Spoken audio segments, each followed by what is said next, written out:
Here on Clarke Family Life, the garden gives us an abundance in every season. Each week brings something new to harvest: snow peas and sugar snap peas, potatoes, pumpkin, corn, beetroot, cucumber, zucchinis, tomatoes, eggplants, apples, chillies, capsicum, and so many others. What I love most is not just the growing, but the preserving, finding ways to stretch the life of these fresh vegetables and fruit so they can nourish us long after they've been picked. Some things we blanch and freeze, others are pickled or bottled, a few are stored in a cool of the pantry, some are best enjoyed right away. This week I'll take you through the simple methods I use to prepare and store what we've harvested. We'll start with snow peas and sugar snap peas, washing, trimming, blanching and freezing them so they'll be ready for any meal in the months ahead. It's all part of the rhythm of our urban homestead, living, growing, gathering and preserving the food that sustains our family. Here we are the first day of spring in Australia. The garden outside is just waking up again, but inside I still have plenty left from the summer harvest. Rows of jars line my shelves, tomatoes bottled and ready for sauces, beetroot and cucumbers pickled, pumpkins stored well and apples tucked away. It's a good feeling to look around and see that our hard work in the summer months carries us right through the cooler seasons. Summer in a jar, winter on the plate. Every season changes, but the harvest doesn't wait. From the garden to the kitchen, to the pantry on the wall, we're living with. In the freezer, I still have bags of chilies, eggplant and capsicum that I've cut up, snow peas and sugar snap peas, and many bags of tomatoes that I pureed and froze. Beetroot on the shelf, pickles lying in rows that we made ourselves. The ocean gave us fish, the paddock gave us meat. Each bite tells a story. Let me show you how I preserve snow peas and sugar snap peas. They're one of my favourites. They're best when picked fresh, but with a little bit of work you can enjoy the same crisp taste long after the vines have finished producing. First I give them a good wash in the sink, trimming off the ends and pulling away those long strings that run along the side. Then I bring a pot of water to a rolling boil and drop them in. Just 1 minute is all they need, enough to lock in the colour and flavour. As soon as the minute is up, I scoop them out and plunge them into ice water to stop the cooking straight away. Once they're cooled, I pat them dry as much as possible, then I pack them in a Ziploc bag, pressing out as much air as I can, and I lay them flat in a tray in the freezer. This way, they freeze in a single layer, which makes them easier to stack and store. Later, I can take them out of the tray and keep them neatly in the freezer, ready to stir fry for curries or just a quick side with dinner. We plant together always brings us home. Summer in a jar, winter on the plate. Every season changes, but the harvest doesn't wait. From the garden to the kitchen, to the pantry on the wall, we're living with the seasons and we're grateful for it all.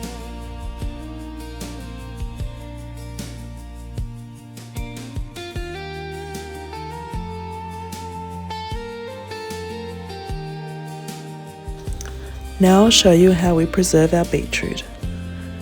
On this day we had some special little helpers in the garden. The grandchildren are out with us, pulling up the last of the beetroot. Some of the plants have started to go to seed, so it's time to harvest the lot all at once. It's always such a joy to see little hands digging in the soil and learning where their food comes from. Golden and red colors we've tied from soil to hands. The seasons run, preserving the gifts of the summer sun, saving summer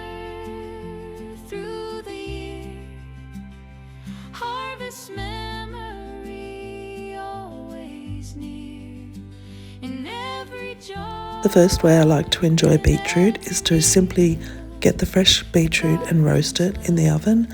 I put some olive oil and balsamic glaze on it and it comes out beautifully. Once the beetroot is all gathered in, we bring it inside to prepare. I start by giving them a good rinse and then pop them into a pot of boiling water. We just let them simmer away until they're tender right through. When they're done, I let them cool just enough to handle, and this is the best part, the skins practically fall off. With just a gentle rub, the beetroot is clean and ready.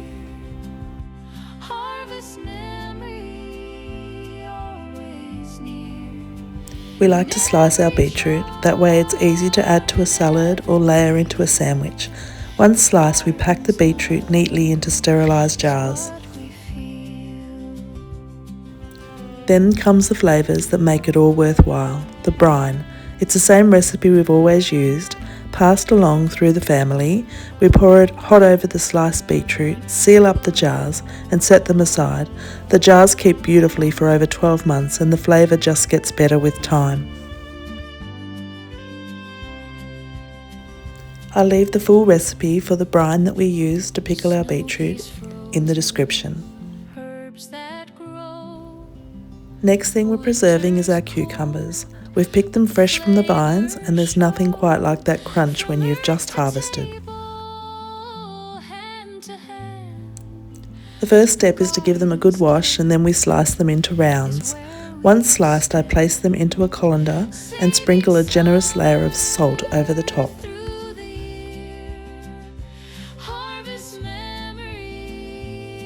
This helps draw out any excess moisture. I leave them overnight with a dish underneath and by the morning you'll see how much liquid has drained away. I give them a rinse to remove any extra salt and then it's time to pack them into sterilised jars. Neatly stacked, they're ready for the brine.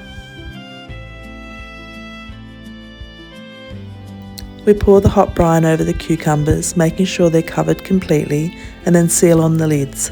Just like the beetroot, these jars will keep beautifully for over 12 months. They're crispy, tangy and such a treat to pull from the pantry at any time of the year.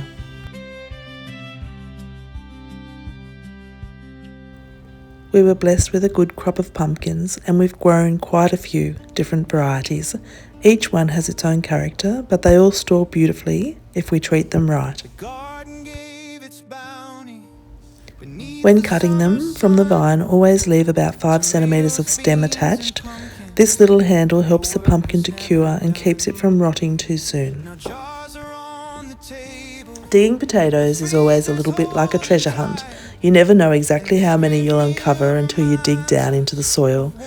This year we've had a good crop and there's something very satisfying about seeing the basket fill with fresh, earthy potatoes. You'll know your potatoes are ready to harvest once the plants above the ground have died back and dried.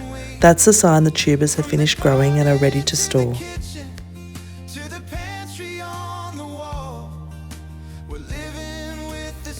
When we dig them up, I take care not to pierce or damage the skins. Any cuts can make them spoil quicker in storage.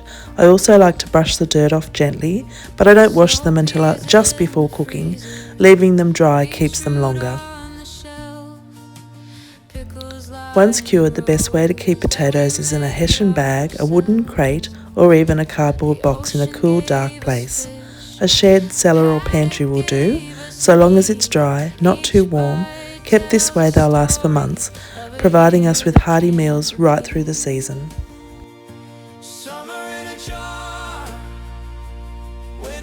Potatoes are one of the most reliable foods you can eat, and when stored well they carry us through the year. From mash to roast to soup, it's a simple harvest that feeds the whole family in so many ways.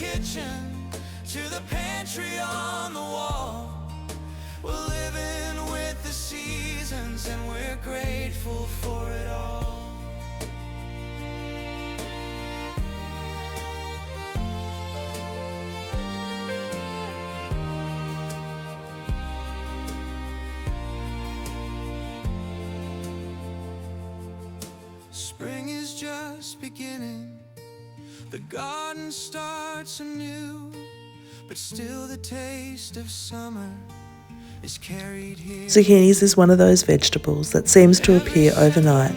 One day the fruit is small and the next it's doubled in size. It's a plant that gives generously and often more than we can eat fresh. That's why preserving zucchini is such a good way to make the most of the harvest. Summer in a jar. I love to make zucchini fritters, and they freeze really well, so they're great for long-term storage. But the harvest doesn't wait. From the garden We love zucchinis pickled. Much like cucumbers, the slices go into the jar with a brine of vinegar, sugar and spices. Sealed properly, they'll keep for well over a year. Pickled zucchini has such a tangy crunch, perfect alongside cold meats and tossed in a salad.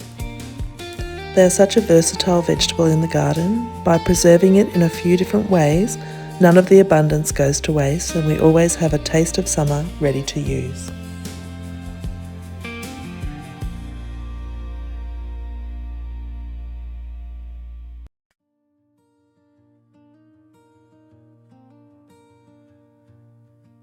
The garden gave its bounty beneath the summer sun. Tomatoes, beans, and pumpkins. The work was never. Tomatoes are one of the true treasures of the summer garden. We always grow plenty, and when they are ripe at once, it's time to get busy preserving. There's nothing quite like the taste of a homegrown tomato carried through the year. warm and golden light. Summer in a jar. Winter on the I like to pick tomatoes when they're fully coloured and just firm, not too soft. That way they're bursting with flavour, but still hold together while cooking and bottling. From the garden to the kitchen to the pantry. There are so many ways to save tomatoes. One of the simplest ways is freezing them whole. Just give them a wash, pat them dry and pop them in a bag. Later the skins slip straight off when thawed and they're perfect for soups, casseroles and sauces. We always make bottled tomatoes and passata, which we freeze. After blanching them briefly, I peel away the skins, then cook them down gently. Some we keep chunky, others we strain for a smooth passata, poured into sterilised jars and sealed. The rest we freeze. They'll last us well over a year. I also use some of the tomatoes to make homemade ratatouille. I put capsicum, eggplant, tomato, zucchini, onion, and mix it all together with some garlic and shallot, and I preserve it in jars, pressure cook it so that it lasts for months. This is a great way to preserve the extra zucchini, eggplant and capsicum. We're grateful for it all.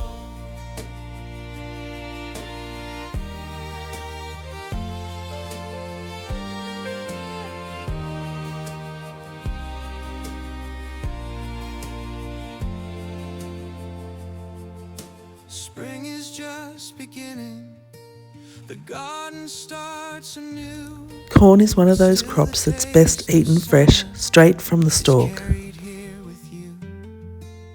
Every simple The simplest way to preserve corn is by freezing. All I do is take off the outer layer of husk, cut both ends neatly and then put it into a Ziploc bag and put it in the freezer. summer in a jar. Winter on the plate. But my favourite method for preserving corn is pressure canning. All I do is cut the corn kernels off the outside of the corn, put them into jars with boiling water and salt, put the lids on and pressure can them, and then I open them months later and they taste as beautiful as the day they were put in. Just be sure that you're following the guidelines for pressure cooking in your country. Fresh corn ready, picked right on time. Peel back the husk, trim each end neat. Wiping the tops of the jars before you put the lids on is really important to make sure that the seal is perfect. Otherwise, if there is an air gap, your food can spoil. In a Ziploc bag, it warms the soul. I put half a teaspoon of salt into each jar, but to be honest, I would put a little less in next time because they weren't too salty, but I definitely had to make sure I didn't add salt when I was cooking them. What a delight.